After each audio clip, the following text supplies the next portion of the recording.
here at Pivot Point Podcast, and we're here today to talk about changing minds. The last 3 weeks here at Pivot Point, we've talked about the different organizations, entities within the political process here in the United States and what's right and mostly what's wrong with them. But now I want to take it away from who's doing it into what the process is.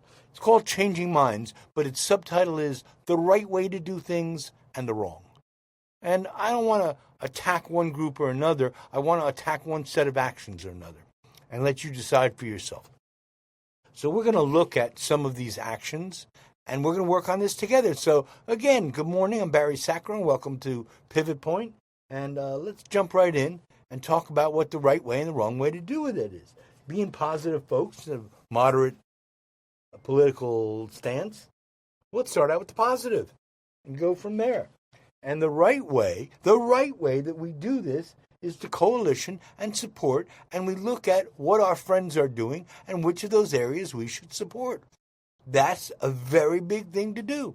In its simplest form, this is social media. When you have a political discussion on social media, Facebook often everybody interdisperses personal with relationship and politics. And when you have all these things together, who's saying the right thing? And how can I link up with these people? Who else do they affiliate with, and who else should I affiliate with to say or hear the same things that I want to hear? Not always do I want them to say what I want them to say or what I want to hear, but I want people whose tone and manner, whose intent is about the same as what I've got. And in these matches, I'm going to find them, I'm going to link with them, I'm going to see where we have.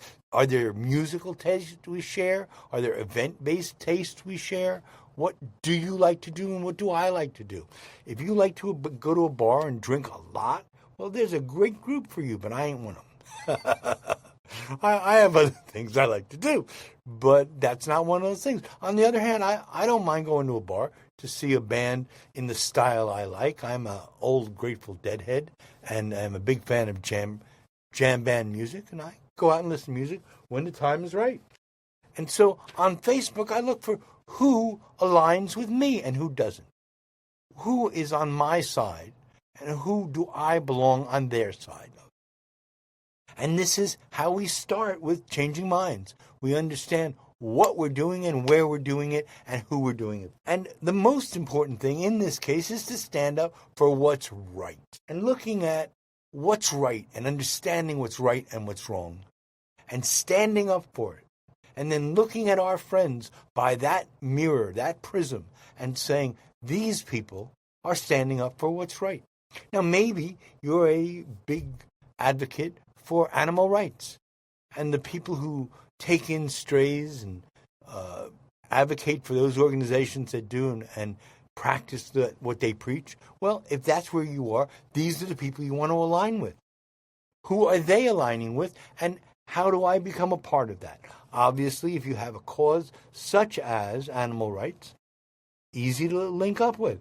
If you have a musical taste, your bands and that musical taste, I like to go to festivals such as Rainbow and Burning Man, and music festivals such as the Swanee and Brooksville events that are out there. And so when I find new people who want to come in with me and be my friend, I look to see who do they align with. Now, I'm not. And I'll give you an example, and this is important. I am not a big advocate for GMOs, for attacking GMOs. I believe that we should have good science, and that science should represent good information and current information. But I don't believe that all GMOs are bad, and companies like Monsanto that produce them are bad. But this is the important part. But I find that people who do feel that way and who link up are commonly the same kind of people I like. I've gone to demonstrations for GMOs in spite of how I feel about it, and the reason for that is because these are my people. These are who I coalition with and who I would at some other point call upon to coalition with me. And these anti-GMO people do a lot of events and protests. I tend to go there. The protests are safe. I don't see a lot of violence. I don't see a lot of instigators. I don't see a lot of threats of violence or threats of politics. I see people with a cause, raising the cause, put the information out, and we get home. And nothing wrong with other things, but that's a linkage I like. And so I tend to coalition with people who are anti-GMO, even though I'm not. And the reason is I like who else they are. I see them at my music festivals and my concerts and my Burning Mans and other things like that. And so understanding that and making those choices is the simplest way to coalition properly. And as I say, a good place to do is look on Facebook, what you see. An example of a parallel. People say to me, well, you know a lot of things. One of the things you seem to know about is stocks and bonds. How do I get started with stocks and bonds? I say, okay, well, that's easy. Take a trip to the supermarket or to Walmart and look around and take a little pad with you and write down the name of 15 companies that you think are good run companies that you see in Walmart or Publix in the supermarket. Start there. Maybe what you're going to see is a doll and you like Disney for a variety of reasons. Or maybe you like Nature's Valley or some other product that you'll see in the supermarket. It's just a place to start. Once you start with that, now look a little closer. Take 15 companies and start out by eliminating 5 and get down to your top 10 companies. And that's how you do it. Same kind of thing with politics and music and all of those things. When I'm looking for people to coalition, I start out with these things. I give them some space and take these away. For example, I'm fanatic about Israel for reasons that I don't want to go into here, but I am, being Jewish and other things. I'm quite a supporter of Israel. That doesn't mean that every person who's a supporter of Israel is a friend of mine, but it does give me some place that I can look. However, with Israel, we're seeing a lot of movement from what was a Zionist youth-driven grouping to more of a political grouping, some of which are a little more towards one side than the other, more towards that side than I like. And I don't necessarily like all the political elected officials in Israel. I like its causes and its issues, and I feel an affinity towards that. But there, we start with these ideas and then trim from there. I can tell you that I pray every day for the people who live in the Middle East to find peace. And that is what the Bible tells us to do. Here I am quoting Bible. I hope you'll appreciate this. Bible tells us what to do when we see these conflagrations in the Middle East is to pray for the peace of Jerusalem. And I do. And I pray for the children who need to be fed and for the hostages, families and the hostages to get home. Pray for all these things. So it is a good thing. It is a thing I align with. It is a place. Actually, it's not unusual to find me at a rainbow gathering, especially a national one, which has a Jerusalem camp, and I'll be there with them. And they may not be exactly how I live, but I have an affinity towards them, a relationship, connection. We're looking at how do we align. Now, one of the things I want from people is I want to know what they think. And people who share information, people who are willing to give me books and podcasts that they think I should listen to. I think that's an important thing. It gives me reference points for what they feel and how I should more closely make decisions about it. And therefore, it's the right way. Sharing information and being willing to share and being open about how you feel about things and not hiding them. One of these groupings is more to the other, and I'm not going to try not to attack another group for not doing what I think is the right. I'm giving us ideas on how to be a moderate. This is how to stand up for your being a moderate. And you stand up by saying, this is what I believe in. And part of what happens under that big tent, if you want to use that term, that big tent is we share information. And that sharing of information leads us to move closer to some and farther away from others as we get into that. That's the right way. So now let's get back in and talk about what the wrong way is. What shouldn't we do? And what's being done that is worrisome. And as we get into this, I don't want you to fight with who you're fighting with now. I want you to think about what are the methodologies I want to use for finding who to partner in coalition with and who don't I, and what that means politically. So the wrong way includes using the law and government to force individual actions and thought. In the book that really led to the revolution, Common Sense, mostly copies printed in the print shops of Benjamin Franklin. He had 12 print shops at the time of the revolution in the colonies. And he printed up this book. And the bars and public houses commonly had a copy, and everybody was reading that. And in there, it talks about that government should be to help people do something, not to fight against what they shouldn't do. And the Tao, the Chinese religious text of poems, also talks the same kind of moderate ideas. I think that these are good places to look for solid ideas of what a moderate looks like. The Tao and other things like that. So if the government is attempting to force me to think a certain way, I'm already suspect. Now, that's not, okay, it's time to go to war, we're all in the same thought pattern. But sometimes it is. Sometimes it's not the right time for war. Or this isn't the war we've been fighting.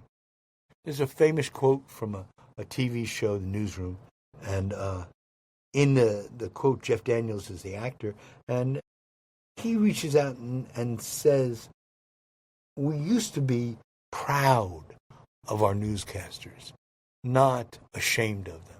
They were men of honor and valor. There were very few of them in those days, but they stood for something, and we stood with them. And that's the idea that we're talking about. And if that's not what's going on, then something is wrong. If what we're seeing is the opposite of that the newscasters are promoting ideas that are negative and bad, and the politicians are going along with it, especially when the politicians are going along with it, and they are the lead for that, we have to be extra careful. And again, I'm not telling you what channel to watch and what channel not to watch, but I hope that as I speak, you can envision which channels are operating that way and which channels aren't. I don't say don't listen to anything. Listen to everything. But don't align as quickly with some of these things because they're not doing the right thing. And we're looking for how do we do the right thing and be the right kind of moderates. And in this being of a moderate, we are able to bring joy and good tidings to our neighbors, our fellow whatever, maybe workers in industry, maybe people who support animal rights. These are coalitions. And if those coalitions are what we want them to be, we need to stand up and say, yeah, we're there. But we're on wrong now. And so if there are parties hacking thought through the withholding of money, position, and promotions, is that the right thing or the wrong thing? Of course it's the wrong thing. If you're not allowed to listen to this singer because she said something against somebody else, I got a problem. First of all, I like the singer. Second of all, the hell is it your business what music I'm listening to? Unless you're trying to make a point. And that point may or may not link. Do you coalition with people who assume that same point? Do you believe that we should all be coalitioning? If you think that, then you know where to be. If what's going on is not what you want to see, that's another story. As we get into this discussion of right and wrong, the withholding of money, positions, and promotions, that's the cancel culture that have become part of the problem in America today. And it's not that I don't do it, because as part of the effort in coalitions, sometimes we lean towards someone else and away from another. but not in the same way as we've seen.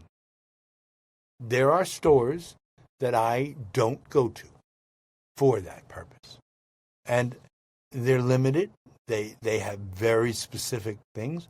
And one of them, I commonly go to, with my wife, to stores that have decor and hobby things. And there is one of those stores. I'm not going to mention which one because it doesn't matter. I don't shop there. And I don't shop there because of this store's politics. And because, importantly, and this is a very important thing, because of how they treat their employees. And there are things that most employers give that they don't as part of this cancel culture, this store, whatever it is, common chain. And I don't shop in that store. I don't make as big a fuss to other people advocating that position, but I'm not ashamed of it either. And when that company becomes better, then I will step back. In its early days under Sam Walton, I didn't go to Walmart. And Walmart in those days had very poor health care. They had very low salaries. As they have matured and increased those other things, I have returned to Walmart. They have put in more services. They have treated their people better. It is a better life to be a Walmart employee than it was when Walmart was new. And therefore, I shop there. This is a personal thing. And I use it as a personal thing and speak of it. Now, I may not like your pillow, and you may be somebody that sells pillows. That's very specific. On the other hand, if the government came to me and said, we've decided that nobody gets to sleep on a pillow anymore, except this one, and you can't buy a pillow except from this. Once they start talking that way, I know that the people that they are advocating for me to talk to are the people who I am least likely to coalition with. I've tried not to make this, it's an attack about that. I'm trying to make it an example of what to do and what not to do. So whatever that company is, let them live and be well. On the other hand, Walmart, having become a better company, not a great company yet, but a better company, as part of what they are doing to bring people into their store, well, that's terrific. That's a great thing. Better health care, better jobs, better a lot of other elements to the community from the original big box stores. So I go back and I shop at Walmart proudly. And I shop at them because they're a better place to shop. But more than that, I trust them more when they take care of their employees for the products that they sell. Walmart doesn't make anything. There's no, huge factories that have Walmart names on it. Walmart buys from other people. And so everything is not perfect, and every product is not perfect. And there are things coming in ways that I don't approve of from foreign countries, such as sweatshops. I was a shop steward for the International Ladies Garment Workers Union in the Lower East Side on my first major job out of service. and this is where I got that information. If you don't treat your customers well, if you don't treat your employees well, then you're not a company I want to do business with. An example of this, again, I'm trying not to mention the names of companies, but give examples, is one that made products for protection, bulletproof vests and things like that. They were based in New York, a solid union area, and to get away from the unions, they moved their manufacturing to Florida, and they reduced their quality controls. And all of a sudden, this product that they were selling to law enforcement and the military was not such a good product. And it didn't come all in one step. It came in increments. But by the time all these increments got together, it wasn't the kind of product I would want. And in the same way as the company brought itself to Florida, fired all its workers, and hired people at a lower rate, the same way that they did that made me believe that their product was like that, and it turns out to be true. as is commonly the case. So as we look at doing things the right way and the wrong way, what it tells us is about how these people do business. If you think I'm going to talk about specific people, well, you're right. But I'm trying to do it in as polite a way as possible. And I want to give an example. And that's where I come from. I live now in Florida, and I just bought a home in Winter Haven. But I grew up in New Jersey. Well, grew up is a strange word. But when I was young, I lived in New Jersey. Anyhow, the products and the politics that came as part of this included where you vacationed and the different cities and who that was, what it meant to say I vacationed in Asbury Park versus Atlantic City. Atlantic City, that might be an interesting thing. Do we feel that business has gone well in Atlantic City? Question mark. Perhaps not. Atlantic City, when I first knew it as a Coast Guardsman in the early 70s, had 50% unemployment in the wintertime. It was actually 43, 44 in the years I was there, 74, 75, until they began to bring back in casino gambling. And that made a difference. But the promises of what it would make certainly didn't come true. And some of the people who did business in Atlantic City running casinos were not the most honest. One notable developer of that time had a reputation of not paying his bills and spent his time in court making it too expensive to collect. And so people just walked away from that. That person became a politician that I have not supported. And I don't support him not because of the side that he's on. I don't support him because he's not a good employer. And if he won't be a good employer, then I don't trust him to be a good politician because he's going to let people put themselves in bad straits, bad financial straits, bad safety straits. The businesses that this developer turned politician ran in Atlantic City are pretty much all dead. And he sucked as much money as he could have out of that poor community as he could find, and then went back to work on his politics, asking everybody, just ignore what I did here. I don't have that in me to ignore it. And I don't have it in me to, well, I hope he'll turn better at some point. His past tells me who he is and who he was. And so this developer, I don't like doing business with him. And if he ran as a politician, I certainly wouldn't vote for him. That's how that goes. On the other hand, there was a time that I voted Republican. And I want to talk about that time and what that meant and how this idea of cancel culture and doing the right thing and aligning comes into play. Because the Democratic president of the late 70s, Jimmy Carter, used terms that many Jews and Zionists felt was derogatory towards them and left blame. And so, no matter what I felt about other things, I didn't really blame him for the Iran hostage crisis, but I did feel that he didn't do enough. And that's a big crime for a politician. He couldn't seem to get anything straight.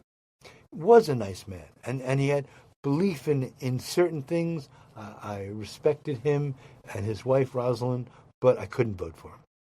And so I broke my chain that started, as you know, from the earlier podcast when my grandmother let me have a button that said Kennedy, and I voted for the Republican, Ronald Reagan.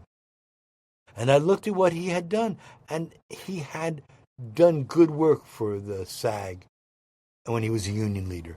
So I had some respect for him. He was a good communicator, and I looked towards him. His idea about market-based economy I felt was suspect.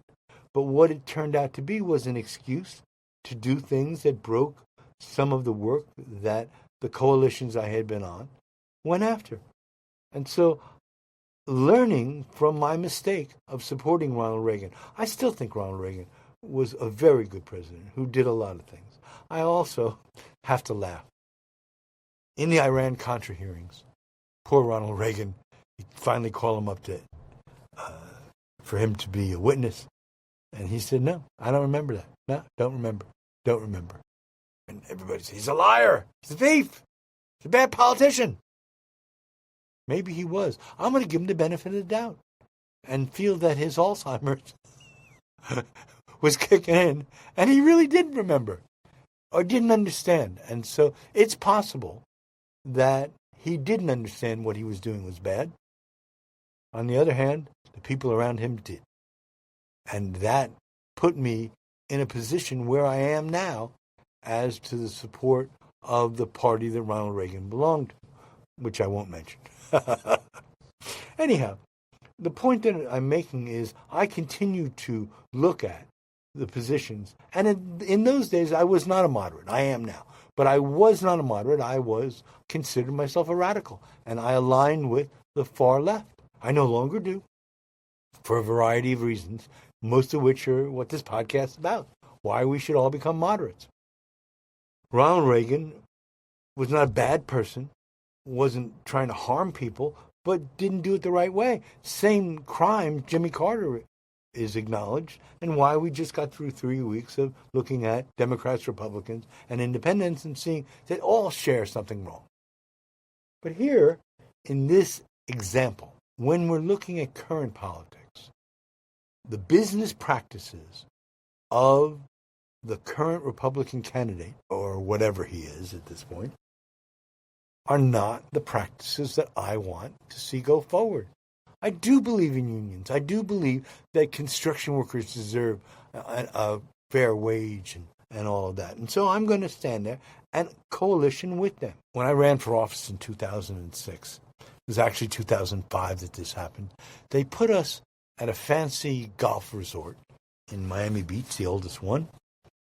Calvin Coolidge played on that course with an elephant as the caddy. Nonetheless, a man came up to me, came up behind me, and he said, we know who you are and what you're doing. I said, well, thank you very much. I hadn't met any of these people before. I shook his hand, and he scampered away, back on the line for food, as I commonly do. And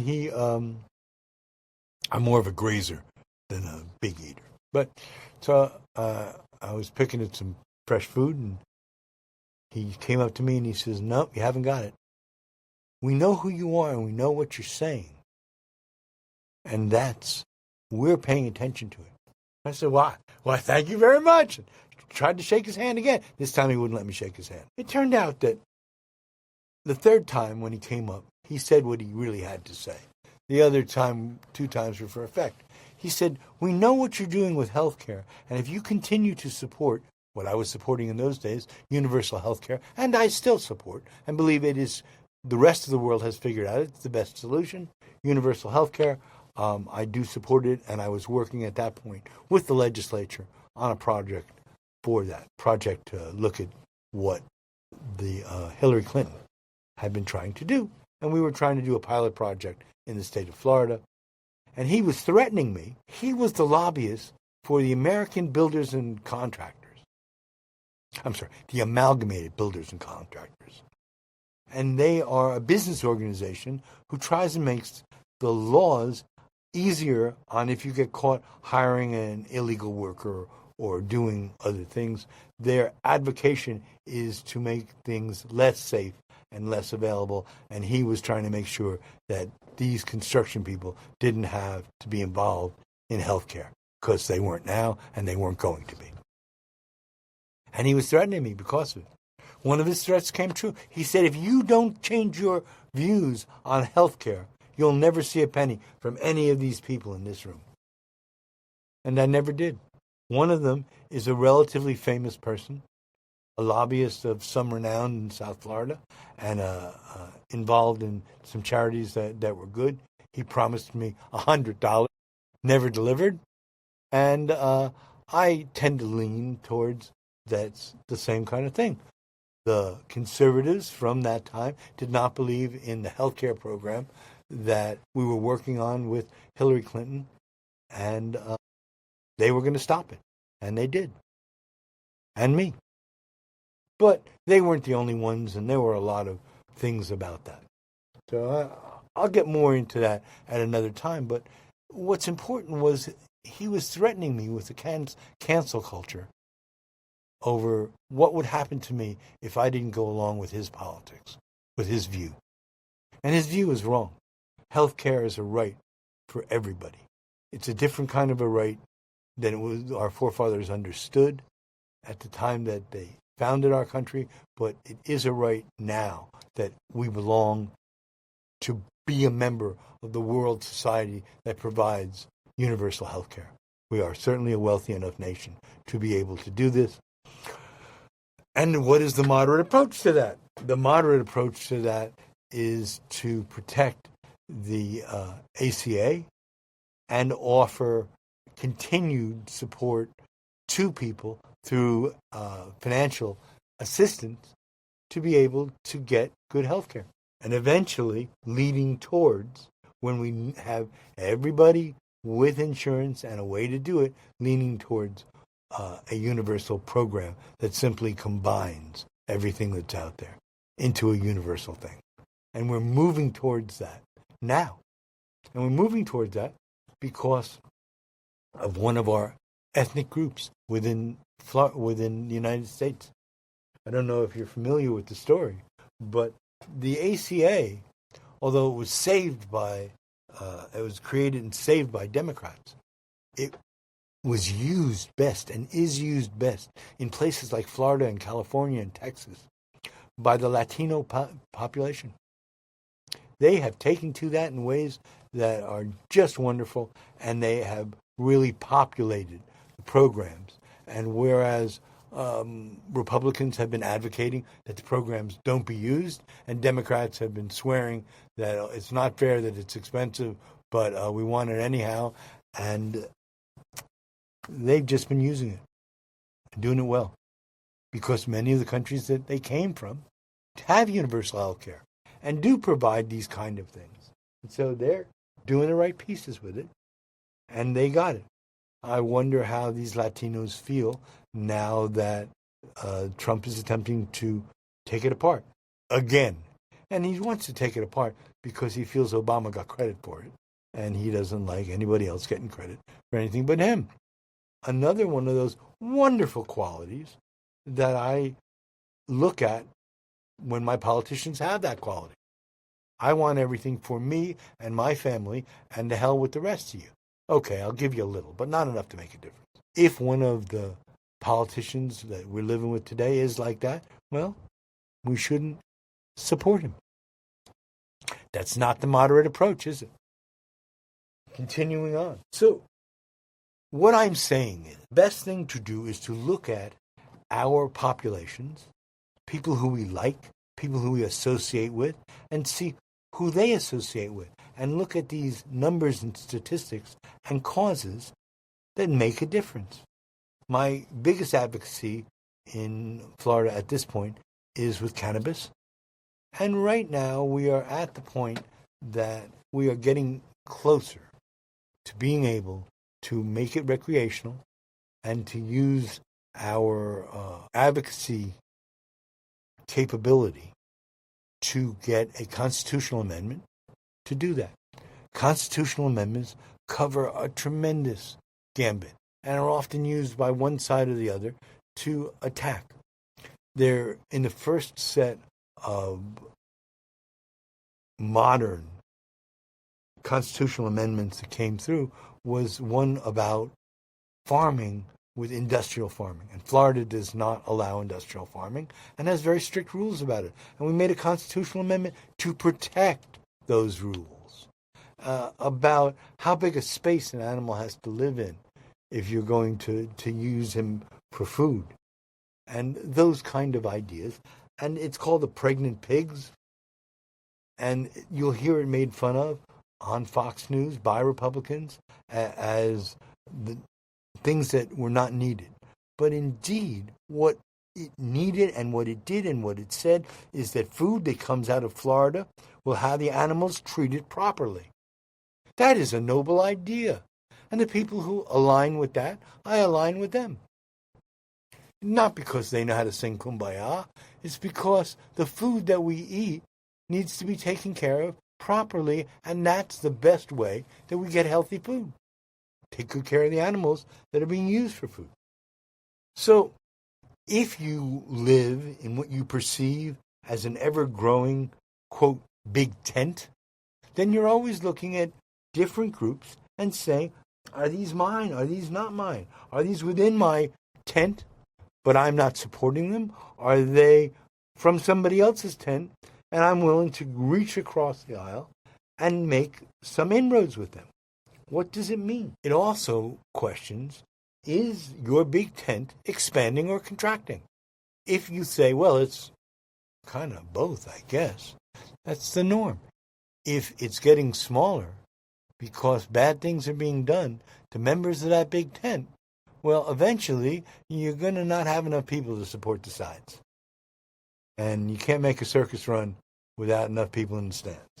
So, the big tent expanding or contracting, and what does that mean? So now I want to talk about books, science fiction. And I'm going to speak about one of my favorite science fiction authors, and his name was Ray Bradbury. Ray Bradbury did it, among other things, was the inventor of the geosynchronous satellite in theory. And he said, well, if you go, you want to put a satellite 26,600 miles over the Earth or something like that, then that'll look like it's standing still and be easy to communicate with. And indeed, that's what we do with most of our satellites these days. He also wrote books, and one of those books was called Fahrenheit 451. Fahrenheit 451 was the temperature, the book claims, that was best for books to burn at. And book burning is, while a real thing, it's more of a metaphor these days. We don't make big bonfires with books to burn, but we do go into school libraries and say you can't read this book and you can't read that book and you can't have anything on this subject, you can't have anything that advocates this people or this. That is back in our first rules. If the government is taking away information so you won't think about it, then they're not the government that you support. As a teacher, there was a great deal of eyeballing that they believed that liberal teachers were advocating people turn their sexuality to a different way because it would support the Democrats. The idea is thoroughly and completely preposterous. But more than that, it's a lie. Because what teachers do is they say, honey, whatever you see yourself as, there's nothing wrong with that. As long as you're not going to hurt people with it or cause damage, you want to be that, you be that. And here's a book to read about that. And here's another. And here's a group to join. And here's somebody who can help you with what you need. And that advocacy was turned into a crime and was why tenure, with its protection of First Amendment rights, has been removed in Florida so that they don't have to allow somebody to say that. There are laws now in Florida that among transgender children, if I as a teacher call a transgender child by the name they asked to be called by, I can be fired. That's a shame. People have the right to be what they want to be. People have the right to stand up and say, not only do I have the right to be what I want to be, but I'm proud of it. I want to display this. Instead of taking away the right to fly flags, we need more events, more activities, more support, more coalitions, more groups. And this is where we are. We are advocating for moderacy. We're advocating. But the first job in being a moderate is to care about your community and your neighbors. And if you don't care about your neighbors, and I want their money and their this or their that, and that's all, that's not enough. You have to want them to have a better life. And if advocating for yourself to be seen in a different way is the better life for you. You have the right for it. God damn it, you have the right to be who you want to be. And anybody who stands in front of you trying to stop that is a bad person. And they certainly aren't a moderate. I don't care what it is that you want to be. There's a way for you to do that. And a way for you to stand there proudly. And that's part of the big tent that I believe in. That's what I'm going to stand for. And when it comes to talking to you, and you say, well, yeah, I care about that, but not as much as I care about animals. That's why I link up with people who care about animals. Because they care about animals, they also care about people. And they also care about good government and safety and good food. All of these things that we link up with. Once you start to take away those people's choices, to take away the books that they read and the signs that they carry that mean this is what I am. Once you start to take those away, you're not a moderate. You're not somebody who loves America. You're the other side. And I wish you well. Advocate for what you want, but don't take it away from me. And if you think you're going to try, well, I'm stronger. Fahrenheit 451 is Ray Bradbury's book about burning books. And we're seeing this virtual book burning going on right now. Jews have a special fear of that because we remember Kristallnacht, the night of broken glass. They not only burned our books and burned them right in front of us, they smashed our stores and took away our lives. America was a great haven for people who needed to come. But when the Nazis came in to the German population and took over, everybody allowed everything to go on. And book burning was the first sign, but it's not the last. It certainly isn't the last. Jews have a greater fear of this because we've been in many places and many names where that's happened. It's exactly the fear of what would happen if Israel did not survive a battle. One lost battle.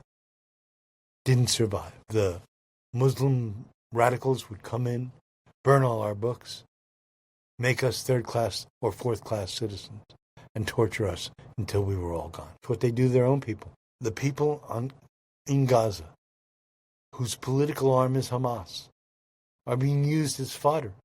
They are starving to death not because there's no food, but because Hamas needs them to get their word out on the evening news. And if you're going to stand with Hamas to hurt your own people for that media, or whatever the equivalent is in other political arms, you're not standing with me. We're standing separate. And I want you standing with me. And as a moderate, here's what we say. You've got the ability to change. This may have been how you thought of things in the past, but it's not how we think of them now. And now you stand with us. And we stand together. And even if you say, well, I'm still not really sure. I just don't like the way they're being. Okay. Nobody's asking you to change your total way of life. But cut somebody a break.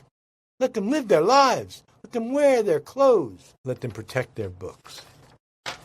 Because that's what, as the United States went from advocate with its own financial disaster going on, it did not keep up with the promise of the Statue of Liberty. And in the 1920s, the Red Scare initiated the move from the land of protection to the land of closed doors.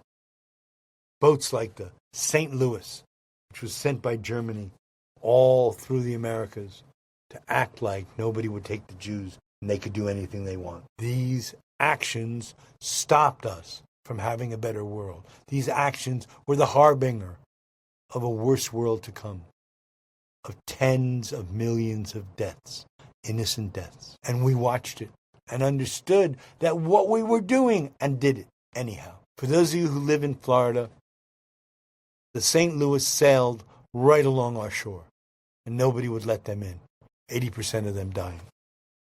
There's another story, and a story that isn't told as often as it should be, and it's the fact that 5 million Jews came to the United States in this 1870s to 1920s, but 20% of them went back home because they didn't like it. And then came the Nazis. And then America's great door was closed. And those people perished, knowing all along that that's what was going to happen to them. My grandparents spoke about this in every way imaginable. My wife's in even more direct terms. So when we talk about these fears and these problems and these things going on, we are talking about what we are fearful of in America today.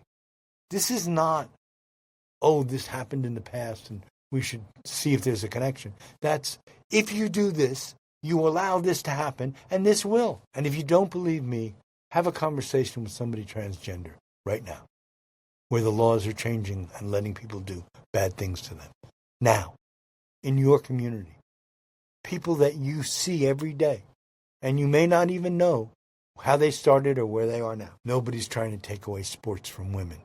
That's bullshit. What it is they're trying to take away rights from transgender people and make a smaller tent. And I'm trying to give rights to everybody, including people where I haven't got a great deal of comfort. I have relatives that are transgender, and I'm proud of them. And I'm proud of the people who stand with them, and I'm one of them. I'm also proud of people who stand with coalitions I don't agree with. But standing with those coalitions is the right thing. So I hope this has been informative. I hope it's been interesting. I hope we've looked at some of the things that are going on. I don't want to put all blame on one side and everything good on the other or whatever. We all have our own failings. But we need to work on those failings, and we need to be better people in our community. Ladies and gentlemen, thank you for your time. This is Barry Sacro. I'm signing off for Pivot Point. We'll join you next week when we talk about more things that are aligning. I don't want you to do just because I said so. I want you to think just because I said so. That's what a teacher is and does. And although I'm retired from the profession of teaching, I'll always be a teacher. I'll be your teacher if I can. Thank you, and thank you for your time. We'll see you next week. Barry Sacro and Pivot Point signing off.